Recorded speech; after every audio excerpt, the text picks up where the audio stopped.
Blessing today.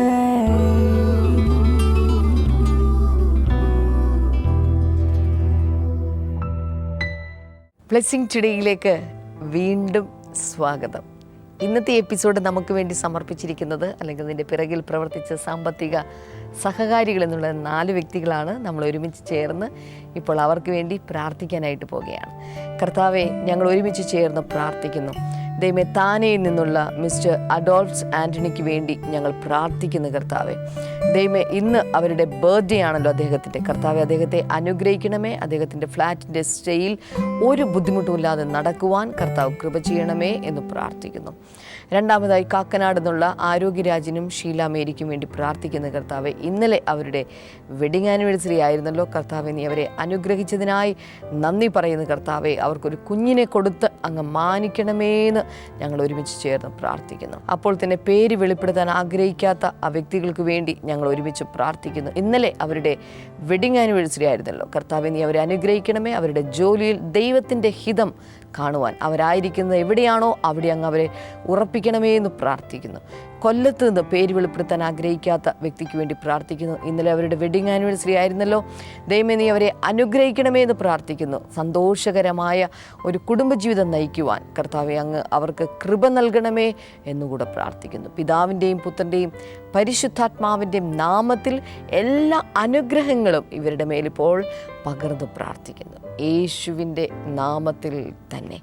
ആമേൻ, ആമേൻ. ഇന്നത്തെ ഈ എപ്പിസോഡിൻ്റെ പിറകിൽ പ്രവർത്തിച്ച പല ആളുകൾക്കും ഇന്നലെ അവരുടെ വെഡിങ് ആനിവേഴ്സറി, ഇന്ന് അവരുടെ ബർത്ത്ഡേ ഒക്കെ ആയിരുന്നു. So happy anniversary and happy birthday. അപ്പോൾ തന്നെ ബ്ലെസ്സിംഗ് ടുഡേ പേരിലുള്ള പ്രത്യേകമായ നന്ദി ഞാൻ അറിയിക്കുകയാണ്. കർത്താവ് നിങ്ങളെ ധാരാളമായി എല്ലാ മേഖലയിലും അനുഗ്രഹിക്കട്ടെ എന്ന് ആശംസിക്കുന്നു.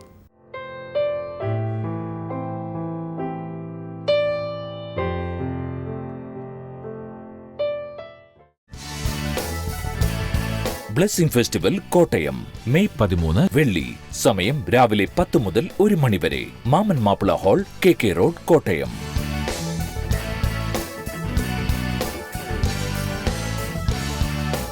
ബ്ലെസ്സിംഗ് ഫെസ്റ്റിവൽ തിരുവനന്തപുരം മെയ് 14 ശനി. സമയം രാവിലെ 10 മുതൽ 1 മണി വരെ. Bishop Pereira hall, Nandavanam road, Palayam, Thiruvananthapuram.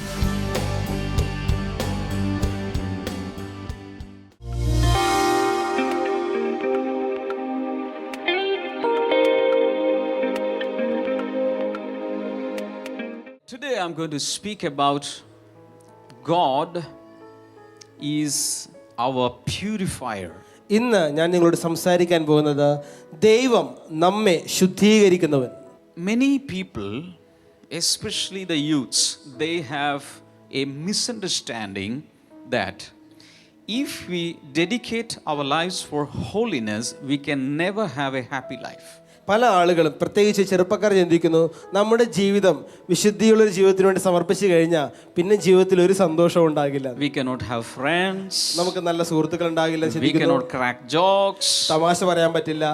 We can never have a jolly life. ഒരു നല്ല സന്തോഷഭരിതമായ ജീവിതം ഉണ്ടാകില്ല എന്ന് ചില ആൾക്കാർ കരുതുന്നു. But I'm here to declare that that is wrong. പക്ഷെ ഞാൻ ഇവിടെ നിങ്ങളോട് പ്രഖ്യാപിക്കട്ടെ, അത് തെറ്റാണ്.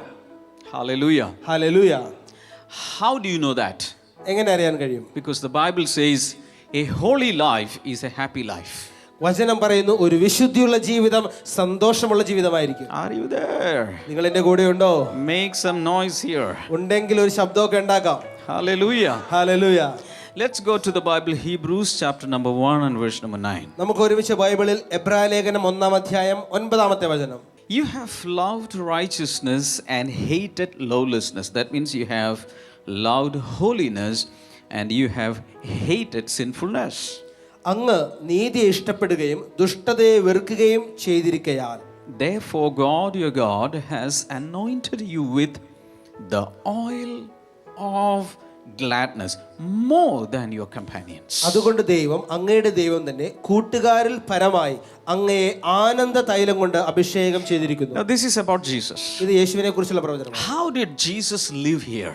എങ്ങനെയാണ് യേശു ഇവിടെ ജീവിച്ചത്? He always loved righteousness. അവൻ എപ്പോഴും നീതിയെ ഇഷ്ടപ്പെടുന്നവനായിരുന്നു. He always loved holiness. അവൻ എപ്പോഴും വിശുദ്ധിയെ ഇഷ്ടപ്പെട്ടു. And he hated lawlessness. അവൻ അശുദ്ധിയെ വെറുത്തവനാണ്. Hallelujah. Hallelujah. That is Jesus whom we are following. ആ യേശുവിനെയാണ് നമ്മൾ അനുഗമിക്കുന്നത്. Hallelujah. Hallelujah. And because Jesus loved holiness, God, your God, that means God the Father, has anointed you with the oil of gladness. ഇവിടെ എഴുതിയിരിക്കുകയാണ്, യേശു അങ്ങനെ നീതി ഇഷ്ടപ്പെട്ടതുകൊണ്ട് അവന്റെ ദൈവം, അതായത് പിതാവാം ദൈവം അവനെ ആനന്ദതൈലം കൊണ്ട് അഭിഷേകം ചെയ്തിരിക്കുന്നു. What oil? എന്ത് എണ്ണയാണ്? It is not the oil of sadness, it is the oil of gladness. ദുഃഖത്തിന്റെ തൈലമല്ല, ആനന്ദത്തിന്റെ തൈലം. Many people think that if we go for prayer meetings, if you read the Bible, you have to fast always. You cannot eat food at all. You have to fast always. You have to kneel down and always praying. You cannot speak to, you can never laugh. Always you have to have a long face. പല ആളുകളും ചിന്തിക്കുന്നു, എപ്പോഴും ഇങ്ങനെ പ്രാർത്ഥനയ്ക്ക് പോകുന്നവർ, വിശുദ്ധിയിൽ ജീവിക്കാൻ ആഗ്രഹിക്കുന്നവർ എപ്പോഴും ബൈബിൾ വായിച്ച് എപ്പോഴും പ്രാർത്ഥിച്ച് ചിരിക്കാൻ സാധിക്കില്ല, തമാശ പറയാൻ കഴിയില്ല, എപ്പോഴും ഇങ്ങനെ നീണ്ട മുഖവുമായിട്ട് ഗൗരവത്തോടിരിക്കണം. And that's the way we have to live a holy life. അങ്ങനെയാണ് നമ്മൾ വിശുദ്ധിയുള്ളൊരു ജീവിതം നയിക്കുന്നത്. God is never impressed with your external holiness. ദൈവം ഒരിക്കലും നിന്റെ പുറമെയുള്ള ബാഹ്യമായ വിശുദ്ധിയിൽ തൃപ്തി അടയുന്നവനല്ല, സന്തോഷിക്കുന്നവനല്ല. Give me an amen. ഒരു ആമേൻ പറയാമോ? God is always looking into our hearts. ദൈവം നമ്മുടെ ഹൃദയത്തിലേക്കാണ് നോക്കുന്നത്. Hallelujah. Hallelujah. So when you live a holy life, God the Father will take his horn of oil and he will pour the oil of dash. നിങ്ങൾ ഒരു വിശുദ്ധ ജീവിതം നയിക്കുമ്പോൾ പിതാവാം ദൈവം തൈലക്കൊമ്പിൽ ഒരു തൈലമെടുത്ത് നിങ്ങളുടെ തലമേലേക്ക് ഒഴിക്കും. എന്ത് തൈലമായിരിക്കും അത്? കേട്ടില്ലല്ലോ ഉറക്കെ. What oil? എന്ത് തൈലമാ? The oil of എന്ത് തൈലമാണ്? ആനന്ദ തൈലം. How many of you want the oil of gladness? എത്ര പേർക്ക് ഈ തൈലം, ആനന്ദ തൈലം വേണം? Decide for a holy life. ഒരു വിശുദ്ധ ജീവിതം നയിക്കുവാനായി ആഗ്രഹിക്കുക. Can I give you one more verse? ഒരു വാക്യം കൂടി നൽകട്ടെ. Nehemiah chapter number 8 and verse number 10. നെഹമ്യാവ് 8-ാം അധ്യായം 10-11 വാക്യങ്ങൾ. And verse number 10. Then he said to them, go your way, eat the fat, drink the sweet, and send portions to those for whom nothing is prepared. For this day is holy to your Lord. Do not sorrow, for the joy of the Lord is your strength. അനന്തരം അവൻ അവരോട്, നിങ്ങൾ ചെന്ന് മൃഷ്ടാംഗ ഭോജനവും മധുരപാനീയവും കഴിച്ച് തങ്ങൾക്കായി വട്ടം കൂട്ടിയിട്ടില്ലാത്തവർക്ക് പകർച്ച കൊടുത്തയപ്പിൻ. ഈ ദിവസം കർത്താവിന് വിശുദ്ധമാകുന്നു. നിങ്ങൾ ദുഃഖിക്കരുത്, യഹോവയെങ്കിലെ സന്തോഷം നിങ്ങളുടെ ബലമാകുന്നുവല്ലോ എന്ന് പറഞ്ഞു. Hallelujah. Hallelujah. So God is saying, never be sad, do not be sorrowful, because the joy of the Lord is your strength. ഇവിടെ കർത്താവ് പറയാണ്, നിങ്ങൾ ഒരിക്കലും ദുഃഖിക്കരുത്, കാരണം കർത്താവിലെ സന്തോഷം നിങ്ങളുടെ ബലമാകുന്നു. Hallelujah. Hallelujah. Verse number 11. So the Levites quieted all the people, saying, be still, for the day is holy, do not be grieved. അങ്ങനെ ലേവ്യർ ചെന്ന്, നിങ്ങൾ മിണ്ടാതിരിക്കുവിൻ, ഈ ദിവസം വിശുദ്ധമല്ലോ, നിങ്ങൾ ദുഃഖിക്കരുത് എന്ന് പറഞ്ഞ് സർവ്വജനത്തെയും സാവധാനപ്പെടുത്തി. So holiness does not mean grief. വിശുദ്ധി എന്നാൽ ദുഃഖം എന്നല്ല അർത്ഥം. Holiness does not mean sorrow. വിശുദ്ധി എന്നാൽ ക്ലേശം എന്നല്ല അർത്ഥം. Holiness means joyfulness. വിശുദ്ധി എന്നാൽ സന്തോഷപൂർണതയാണ്. Holiness means happiness. വിശുദ്ധി എന്നാൽ ആനന്ദമാണ്. Let me declare something very special today. ഇന്ന് വളരെ പ്രത്യേകതയോടെ ഞാനൊരു കാര്യം പറയട്ടെ. A holy life is a jolly life. ഒരു വിശുദ്ധ ജീവിതം ആനന്ദപൂർണമായ ജീവിതമായിരിക്കും. Tell your neighbor. ഒരു വിശുദ്ധ ജീവിതം സന്തോഷ Say ജീവിതമായിരിക്കും. it in English. A holy life is a jolly life. ഇംഗ്ലീഷിൽ പറഞ്ഞാൽ മതി. A holy life is a jolly life. ഒന്നുകൂടെ. Again, a holy life is a joyful life. A holy life is a joyful life. Hallelujah. Hallelujah. Always remember one thing. All holy people are happy people. എപ്പോഴും ഓർക്കുക, വിശുദ്ധരായിട്ടുള്ള എല്ലാ ആളുകളും അവർ സന്തോഷമുള്ളവരാണ്. all happy people are not holy people, സന്തോഷമുള്ള എല്ലാവരും വിശുദ്ധന്മാരല്ല, but all holy people are happy people. എന്നാൽ വിശുദ്ധിയുള്ള എല്ലാവരും സന്തോഷമുള്ളവരാണ്. How many of you want to increase your happiness? നിങ്ങൾ എത്ര പേർക്ക് നിങ്ങളുടെ സന്തോഷം വർദ്ധിപ്പിക്കുവാൻ ആഗ്രഹിക്കുന്നു? Increase in your holiness. നിങ്ങളുടെ വിശുദ്ധിയിൽ നിങ്ങൾ വളരുക. The Heavenly Father will be pouring more oil of gladness on your head. അങ്ങനെയെങ്കിൽ സ്വർഗീയ പിതാവ് നിങ്ങളുടെ മേലേക്ക് കൂടുതൽ ആനന്ദ തൈലം പകരുവാനിടയാകും. Hallelujah. Hallelujah. Now all of us, we are going to march towards Malachi, Prophet Malachi. നമ്മൾ ഒരുമിച്ച് ചേർന്ന മലഖായുടെ പുസ്തകം, മലാക്കി പുസ്തകത്തിലേക്ക് പോവുകയാണ്. Chapter number 3, 3-ാം അധ്യായം verses 2 and 3.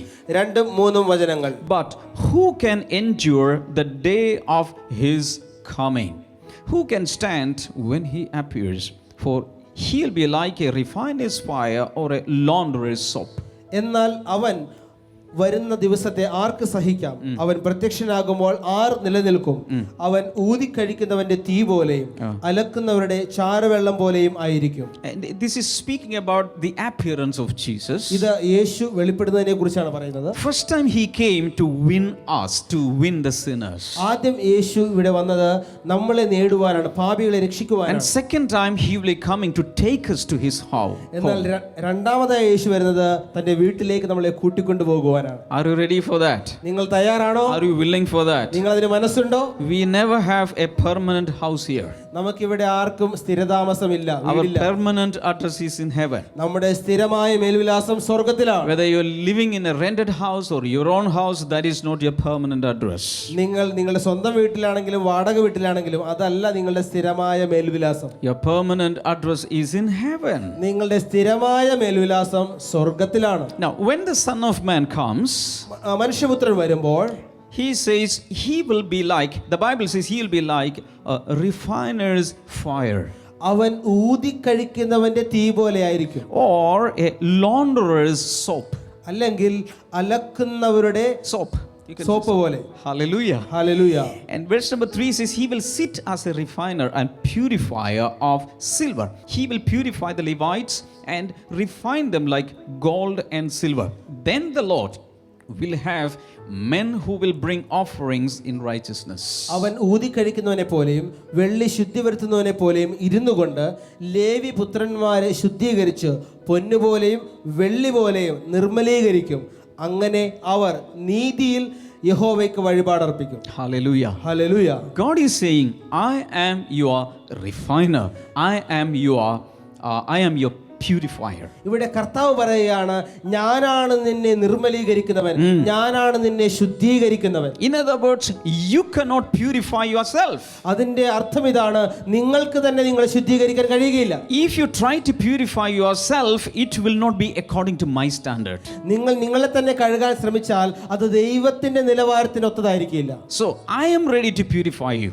ഞാൻ നിങ്ങളെ ശുദ്ധീകരിക്കാൻ തയ്യാറാണ്. So I will be working in two ways. I will be working in different ways in your life. അതുകൊണ്ട് നിങ്ങളുടെ ജീവിതത്തിൽ വ്യത്യസ്തമായ രീതികൾ ഞാൻ പ്രവർത്തിക്കാൻ പോവുകയാണ്. One is I'll be working like a refiner's fire. ഒന്ന്, ഞാൻ ഊതിക്കഴിക്കുന്നവനെ, പൊന്ന് ഊതിക്കഴിക്കുന്നവന്റെ പോലെ തീ പോലെ ആയിരിക്കും. Hallelujah. Hallelujah. If you go to a blacksmith or a goldsmith, you can see how he is purifying metal in fire. നിങ്ങൾ ഒരു സ്വർണ്ണപ്പണിക്കാരൻ്റെ അടുക്കൽ അല്ലെങ്കിൽ അതുപോലെ പണിയുന്നവരുടെ അടുക്കൽ, ലോഹങ്ങൾ പണിയുന്നവരുടെ അടുക്കൽ ചെന്നാൽ അവരെങ്ങനെയാണ് തീ ഉപയോഗിച്ച് ലോഹങ്ങളെ ശുദ്ധീകരിക്കുന്നത് കാണാൻ കഴിയും. A refiner will put the metal, silver or gold, into the fire and he will take out or he will separate all the impurities. ആ തട്ടാൻ സ്വർണ്ണത്തെ ആ തീയിലേക്ക് ഇട്ടിട്ട് അതിലെ മാലിന്യത്തെ നീക്കുന്നത് കാണാൻ കഴിയും. Hallelujah. Hallelujah. So when he does like that, the metal, silver or gold, will become so pure. അവൻ അങ്ങനെ ചെയ്തു കഴിയുമ്പോൾ ആ സ്വർണം അല്ലെങ്കിൽ ആ വെള്ളി അത് ശുദ്ധിയുള്ളതായിട്ട് മാറുന്നു. Hallelujah. Hallelujah. So he says, I will be sitting like a refiner's fire. ഇവിടെ കർത്താവ് പറയുകയാണ്, ഞാൻ ഊതിക്കഴിക്കുന്നവന്റെ തീ പോലെ ഇരിക്കും. Or I will be like a launderer's soap. അല്ലെങ്കിൽ അലക്കുകാരന്റെ ഒരു സോപ്പ് പോലെ ആയിരിക്കും ഞാൻ. If you go to your Dhobi's house, നിങ്ങൾ ഒരു അലക്കുകാരന്റെ വീട്ടിലേക്ക് പോയാൽ he will be using a lot of soap to cleanse the clothes. ഒത്തിരി സോപ്പ് ഉപയോഗിച്ചായിരിക്കും അവൻ അത് കഴുകുന്നത്. How many of you are ready to invite the Lord into your personal life as the refiner's fire or as a launderer's soap? നിങ്ങൾ എത്ര പേർ ഒരു അലക്കുകാരൻ soap കൊണ്ട് വെളുപ്പിക്കുന്നത് പോലെ, അല്ലെങ്കിൽ ഒരു ഊതി കഴിക്കുന്നവൻ ശുദ്ധീകരിക്കുന്ന പോലെ കർത്താവിനെ നിങ്ങളുടെ ജീവിതത്തിലേക്ക് ഒരു വിശുദ്ധിക്ക് വേണ്ടി ക്ഷണിക്കുവാൻ തയ്യാറാണ്? Now, how many books are there in the Bible?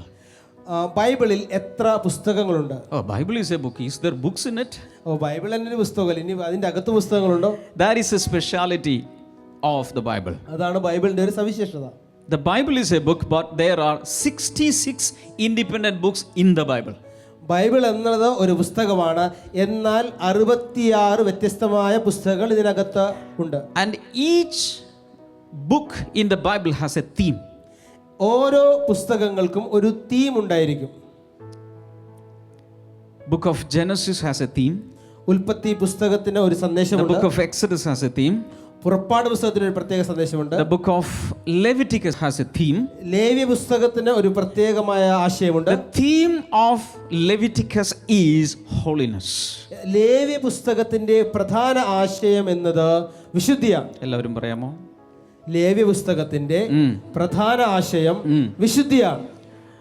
So where do you find the book of Leviticus, in the Old Testament or in the New ഈ Testament? ലേവ്യ പുസ്തകം പഴയ നിയമത്തിലാണോ പുതിയ നിയമത്തിലാണോ? Tell me.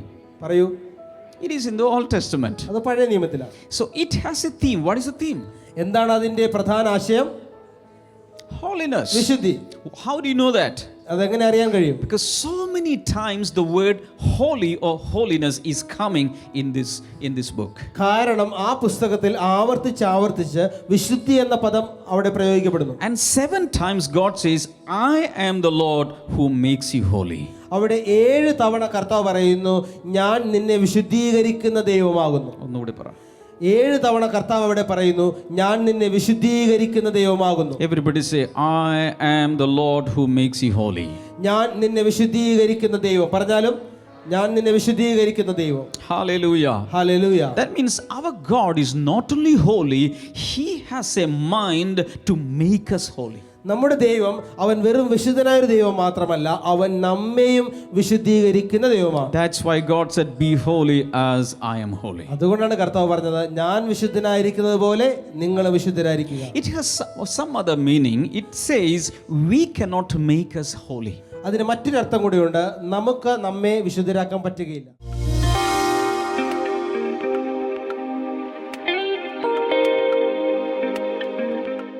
ബ്രദറിന്റെ അരികിൽ നിൽക്കുന്ന ഈ സഹോദരിയുടെ പേര് ട്രീസ എന്നാണ്. Okay. തന്റെ മകൾ ടിനുവിന്റെ ജീവിതത്തിൽ കർത്താവ് നൽകിയ അനുഗ്രഹത്തെക്കുറിച്ച് സാക്ഷ്യം പറയുവാനാണ് ഇവിടെ നിൽക്കുന്നത്. തൻ്റെ ഭർത്താവ് ഒരു കൂലിപ്പണിക്കാരനാണ്. സാമ്പത്തികമായി വല്ലാതെ ബുദ്ധിമുട്ടുന്ന ഒരു കുടുംബമായിരുന്നു. ഇതിനിടയിൽ തൻ്റെ മകളുടെ വിവാഹ കാര്യങ്ങളെല്ലാം അതിനുവേണ്ടി ആലോചനകളെല്ലാം നടന്നുകൊണ്ടിരിക്കുന്ന സമയത്ത് പക്ഷെ ഇവരുടെ കയ്യിൽ ശരിയായ രീതിയിൽ സാമ്പത്തികം ഒന്നും ഉണ്ടായിരുന്നില്ല. ആകെ 6 പവൻ സ്വർണം മാത്രമേ ഉണ്ടായിരുന്നുള്ളൂ. ഇന്നത്തെ കാലത്ത് ഈ 6 പവൻ സ്വർണം വെച്ച് വിവാഹം നടത്തുക എന്ന് പറഞ്ഞാൽ അത്രത്തോളം പ്രയാസമുള്ളൊരു കാര്യമാണ്. കാരണം മറ്റുള്ള കാര്യങ്ങൾക്കെല്ലാം സാമ്പത്തികം ഒത്തിരി ആവശ്യമുണ്ട്. ഇവർ 1 വർഷമായി ഈ കുടുംബം നമ്മുടെ ബ്ലെസ്സിങ് ടുഡേ എന്ന് പറയുന്ന പ്രാർത്ഥനാ പ്രോഗ്രാം കാണുന്ന കുടുംബമാണ്. ഈ സിസ്റ്റർ ചെയ്തത് അതിലുള്ള നമ്മുടെ നമ്പർ, പ്രെയർ കോൾ സെൻറ്ററിലെ നമ്പർ എടുത്തിട്ട് ഈ വിവാഹമൊക്കെ ഏകദേശം ഇങ്ങനെ ആകുന്ന സമയത്ത് അതിനിടയിൽ ഒരെണ്ണം ശരിയായി വന്നു. പക്ഷേ സാമ്പത്തികമില്ലാത്തതുകൊണ്ട് വലിയ മാനസിക പ്രയാസമായി. ആ സമയത്ത് നമ്മുടെ പ്രെയർ കോൾ സെൻറ്ററിലെ നമ്പർ എടുത്ത് സിസ്റ്റർ അവിടെ വിളിച്ചു, ഈ വിഷയങ്ങൾ അവിടെ പറഞ്ഞ് ആ സമയത്ത് ഈ കോൾ അറ്റൻഡ് ചെയ്ത വ്യക്തി പറഞ്ഞത് ഇങ്ങനെയാണ്, കർത്താവ് നിങ്ങളുടെ ജീവിതത്തിൽ ഒരു അത്ഭുതം ചെയ്യും, മകളുടെ വിവാഹം ഏറ്റവും ഭംഗിയായി നടത്തുമെന്ന് പറഞ്ഞു. തൻ്റെ സഹോദരൻ ഗൾഫിലാണ് ജോലിയെടുക്കുന്നത്, ഖത്തറിലാണ്. സഹോദരൻ ഈ വിവരമൊക്കെ പറഞ്ഞിട്ടുണ്ടായിരുന്നു. പക്ഷേ ആദ്യമേ സഹോദരൻ ഒന്നും പറഞ്ഞില്ലായിരുന്നു. ഇതിനിടയിൽ ഇവർ ലോണിന് അപ്ലൈ ചെയ്തു. കാരണം വേറെ നിവൃത്തിയില്ലെങ്കിൽ ഇന്നത്തെ കാലത്ത് ലോണിന് അപ്ലൈ ചെയ്യാണ്. അപ്പോൾ ബാങ്കുകാർ പറഞ്ഞു 1 ലക്ഷം രൂപയെ തരത്തുള്ളൂ എന്ന് പറഞ്ഞു. പക്ഷേ ഏകദേശം 5 ലക്ഷം രൂപയെങ്കിലും മിനിമം ചുരുങ്ങിയത് വേണമായിരുന്നു. അതിനിടയിൽ ഈ പ്രാർത്ഥിച്ച് ഒരാഴ്ച കഴിഞ്ഞപ്പോൾ ദൈവം ചെയ്ത അത്ഭുതം എന്ന് പറയുന്നത് അതേ ബാങ്കുകാർ വിളിച്ചിട്ട് പറഞ്ഞു 1,00,000 രൂപയല്ല, ഞങ്ങൾ 5,00,000 രൂപ ലോൺ തരാമെന്ന് പറഞ്ഞു. പക്ഷേ അതിനിടയിൽ മറ്റൊരു കാര്യം കൂടി കർത്താവ് ചെയ്തത്, തൻ്റെ ഗൾഫിലുള്ള സഹോദരൻ തന്നോട് വിളിച്ചിട്ട് പറഞ്ഞു, നീ ഒന്നുകൊണ്ടും പേടിക്കേണ്ട ആവശ്യമില്ല, ബാങ്കിൽ പോയി ധൈര്യമായിട്ട് നീ അപ്ലൈ ചെയ്ത് ലോൺ എടുത്തോ, അതിൻ്റെ മുഴുവൻ തുകയും ഞാൻ തന്നെ വീട്ടിക്കോളാമെന്ന് പറഞ്ഞ് സഹോദരൻ അത് വിളിച്ചു പറഞ്ഞു. വിവാഹം ഏറ്റവും ഭംഗിയായി നടന്നു. ഒരു കുഴപ്പം കൂടാതെ കർത്താവ് ഏറ്റവും അനുഗ്രഹത്തോടു കൂടി ആ വിവാഹം നടത്തി. കാനാവിലെ കല്യാണ വീട്ടിൽ പ്രവർത്തിച്ച യേശു ഇന്നും കല്യാണ വീടുകളിൽ പ്രവർത്തിക്കുന്നുണ്ട്. നിങ്ങളുടെ ആരെങ്കിലും വീട്ടിലൊരു കല്യാണം നടക്കാനുണ്ടെങ്കിൽ ഈ ആൻറ്റിയുടെ വീട്ടിൽ പ്രവർത്തിച്ച അതേ യേശു പ്രവർത്തിക്കും. എത്ര പേർക്കത് വിശ്വാസമുണ്ട്? സമയമാകുമ്പോൾ ഏതെങ്കിലുമൊക്കെ വഴിയിൽ കർത്താവ് സാമ്പത്തികം ഒരുക്കിത്തരും. കൈകൾ ഉയർത്തി യേശുവിന് നന്ദി പറയാം. കർത്താവെ, അങ്ങ് ഈ ഭവനത്തിൽ പ്രവർത്തിച്ചതിനായി നന്ദി. അപ്പോൾ തന്നെ ഈ കൈകൾ ഉയർത്തിയിരിക്കുന്നവർക്ക് വിവിധ ആവശ്യങ്ങളുണ്ട്, സാമ്പത്തിക ആവശ്യങ്ങൾ. ചിലർക്ക് വിവാഹമാണെങ്കിൽ, ചിലർക്ക് വീട് പണിയേണ്ട ആവശ്യമാകാം. ഇതിനെല്ലാത്തിനും യേശു മതി എന്ന് ഞങ്ങൾ വിശ്വസിക്കുന്നു. വിവാഹം നടക്കാനുള്ള ഭവനങ്ങൾക്കായി ഞങ്ങൾ ഈ സമയത്ത് പ്രാർത്ഥിക്കുന്നു. ആ ഭവനങ്ങളിൽ അത്ഭുതങ്ങൾ നടക്കട്ടെ. കാനാവിലെ വീട്ടിൽ നടന്നതുപോലെ അതിനേക്കാൾ വലിയ അത്ഭുതങ്ങൾ അവിടെ നടക്കട്ടെ. യേശുവിൻ്റെ നാമത്തിൽ തന്നെ ആമേൻ. God bless you. Blessing festival Kottayam May 13 വെള്ളി. സമയം രാവിലെ 10 മുതൽ 1 മണി വരെ. മാമൻ Mappila hall, KK road, Kottayam.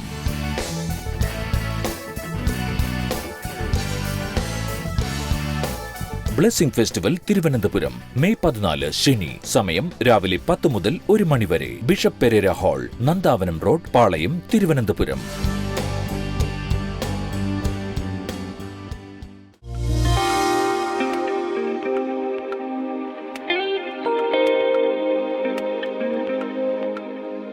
ഇനി പ്രാർത്ഥനയുടെ സമയമാണ്. നമുക്ക് ഒരുമിച്ച് ചേർന്ന് കണ്ണുകൾ അടച്ച് എന്നോട് ചേർന്ന് പ്രാർത്ഥിക്കാനായി തുടങ്ങിയാലും.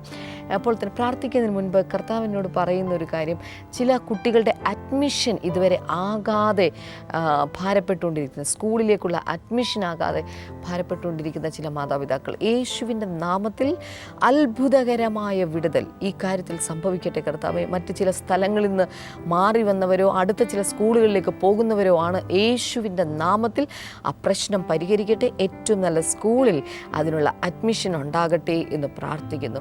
രോഗികളായി നിൽക്കുന്ന ചില വ്യക്തികളിൽ ഇപ്പോൾ തന്നെ വലിയ വിടുതലുകൾ സംഭവിക്കട്ടെ എന്ന് പ്രാർത്ഥിക്കുന്നു. വായ്ക്കകത്ത് പ്രശ്നമുള്ള, മോണയിൽ നിന്ന് ബ്ലഡ് വരുന്ന ചില രോഗികൾ, പഴുപ്പ് വരുന്ന ചില രോഗികൾ ഇപ്പോൾ യേശുവിൻ്റെ നാമത്തിൽ സുഖം പ്രാപിക്കുകയാണ്. Thank you Jesus. യേശുവിൻ്റെ നാമത്തിൽ അത് സംഭവിക്കട്ടെ. ചില ആന്തരിക അവയവങ്ങൾക്കകത്ത് ക്യാൻസർ ഉണ്ട് എന്ന് ഡയഗ്നോസ് ചെയ്തിട്ടുള്ള ചില വ്യക്തികൾ ഈ സമയത്ത് സൗഖ്യമാകുന്നതായി കർത്താവ് പറയുന്നു. അത്ഭുതകരമായ, നിങ്ങളുടെ സ്റ്റേജ് വളരെ കൂടിയ സ്റ്റേജൊക്കെ ആണെന്നായിരിക്കാം ഡോക്ടേഴ്സ് പറഞ്ഞിട്ടുള്ളത്. പക്ഷേ ഏതാണെങ്കിലും യേശു കർത്താവ് ഒരത്ഭുതം അവൻ്റെ കരം നീട്ടി ഇപ്പോൾ ചെയ്യുകയാണ്. യേശുവിൻ്റെ നാമത്തിൽ കർത്താവെ, ഞങ്ങൾ വിശ്വാസത്താൽ കൽപ്പിക്കുന്നു, അത് സൗഖ്യമാകട്ടെ കർത്താവെ. അതവിടെ ഉണ്ടായിരിക്കരുതേ എന്ന് ഞങ്ങൾ അങ്ങയോട് പ്രാർത്ഥിക്കുന്നു.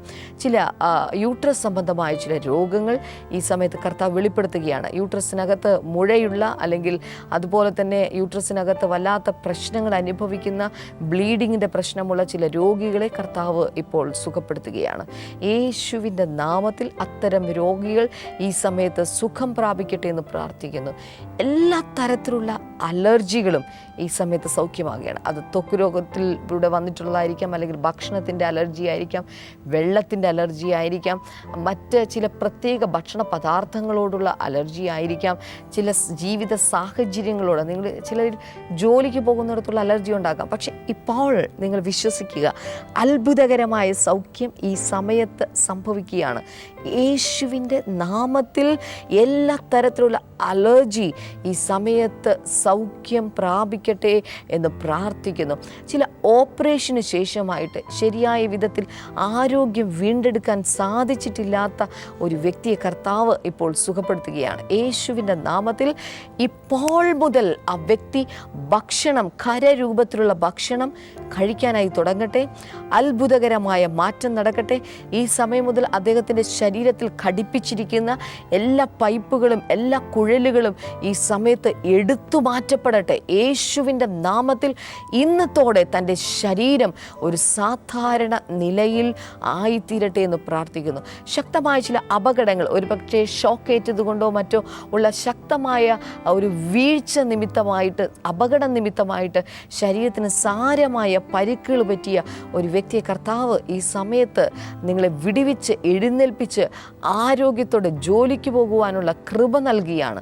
യേശുവിൻ്റെ നാമത്തിൽ ഇപ്പോൾ തന്നെ ആ വ്യക്തിയിൽ ജീവിതത്തിൽ വലിയ മാറ്റങ്ങൾ വരട്ടെ എന്ന് പ്രാർത്ഥിക്കുന്നു. അപ്പോൾ തന്നെ ഇത് ഇന്ന് കണ്ടുകൊണ്ടിരിക്കുന്ന ചില വ്യക്തികൾ, നിങ്ങളുടെ ബന്ധുക്കൾ ഹോസ്പിറ്റലിൽ അഡ്മിറ്റ് ചെയ്തിരിക്കുകയാണ്. അത്ഭുതകരമായ രോഗസൗഖ്യം ഇപ്പോൾ ആ ഹോസ്പിറ്റലിനകത്തേക്ക് ഇറങ്ങിച്ചെല്ലുകയാണ്. യേശുവിൻ്റെ നാമത്തിൽ കരഞ്ഞുകൊണ്ട് ഈ എപ്പിസോഡ് കണ്ടുകൊണ്ടിരിക്കുന്ന ചില ബന്ധുക്കളുടെ ഇടയിലേക്ക് കർത്താവിൻ്റെ കരം ഇപ്പോൾ വന്ന് ചേരുന്നതായി ദൈവം പറയുന്നു. കുഞ്ഞുങ്ങളില്ലാത്ത ചില ദമ്പതികൾക്ക് കർത്താവ് കുഞ്ഞുങ്ങളെ നൽകിയാണ്. ഷീല എന്ന ഒരു പേര് കർത്താവ് എന്നെ കാണിക്കുകയാണ്. യേശുവിൻ്റെ നാമത്തിൽ അത്ഭുതകരമായ ഒരു വിടുതൽ നിങ്ങളുടെ ജീവിതത്തിൽ ഇപ്പോൾ സംഭവിക്കുകയാണ്. ഒരു വലിയ മാറ്റം നിങ്ങളുടെ ശരീരത്തിനകത്ത് സംഭവിക്കുകയാണ്. യേശുവിൻ നാമത്തിൽ ആ കുഞ്ഞ് അവരുടെ ഉദരത്തിലൂടെ വന്ന് പിറക്കട്ടെ എന്ന് പ്രാർത്ഥിക്കുന്നു. Thank you Lord, thank you Jesus, hallelujah. കർത്താവ്, ഇന്ന് വിവിധ രോഗങ്ങളുടെ കഷ്ടപ്പെടുന്ന വ്യക്തികളുണ്ട്. എല്ലാവർക്കും വേണ്ടി പ്രാർത്ഥിക്കുന്നപ്പ, അങ്ങ് സുഖപ്പെടുത്തണമേ കർത്താവേ. ഇവരുടെ കണ്ണുനീർ അങ്ങ് തുടയ്ക്കണമേ കർത്താവേ. ഇവരുടെ ആവശ്യങ്ങളിൽ അങ്ങ് കൂട്ടായി തണലായിരുന്ന് അത് നടത്തി കൊടുക്കണമേ എന്ന് പ്രാർത്ഥിക്കുന്നു. ഇന്നത്തെ എപ്പിസോഡ് കണ്ടുകൊണ്ടിരിക്കുന്ന എല്ലാവരെയും യേശുവിൻ്റെ നാമത്തിൽ അനുഗ്രഹിച്ച് പ്രാർത്ഥിക്കുന്നു. യേശുവിൻ്റെ നാമത്തിൽ തന്നെ. ആമേൻ, ആമേൻ. ഇന്നത്തെ ഈ എപ്പിസോഡ് കണ്ടതിന് പ്രത്യേകമായി നന്ദി അറിയിക്കുന്നു. ഈ ആഴ്ചയിലെ ബ്ലെസ്സിങ് ഫെസ്റ്റിവലുകൾ മറക്കരുത്. വെള്ളിയാഴ്ച നമുക്ക് കോട്ടയത്താണ് നമ്മുടെ ബ്ലെസ്സിങ് ഫെസ്റ്റിവൽ നടക്കുന്നത്. ശനിയാഴ്ച തിരുവനന്തപുരത്തുമാണ്. ഈ 2 ബ്ലെസ്സിങ് ഫെസ്റ്റിവലിലേക്ക് നിങ്ങളെ എല്ലാ പ്രിയപ്പെട്ടവരെയും ഞാൻ പ്രത്യേകമായി സ്വാഗതം ചെയ്യുകയാണ്. ഇന്നലെ ഞാൻ പറഞ്ഞതുപോലെ ഇന്നും ആവർത്തിക്കുന്നു, ഒരു കാൽ ചുവടെടുത്ത് വയ്ക്കുമ്പോൾ അനേക 1000 ലക്ഷക്കണക്കിന് കാൽച്ചുവടുകൾ യേശു കർത്താവ് നിങ്ങളുടെ അടുക്കിലേക്ക് വരുവാനായി എടുത്തു വെച്ച് വന്ന് നിങ്ങളുടെ ആവശ്യങ്ങൾ ഏതാണോ അതവൻ നിവർത്തിച്ച് നൽകും. അതുകൊണ്ട് കർത്താവ് നിങ്ങളെ ധാരാളമായി അനുഗ്രഹിക്കട്ടെ. നാളത്തെ എപ്പിസോഡിലൂടെ നമുക്ക് വീണ്ടും കാണാം.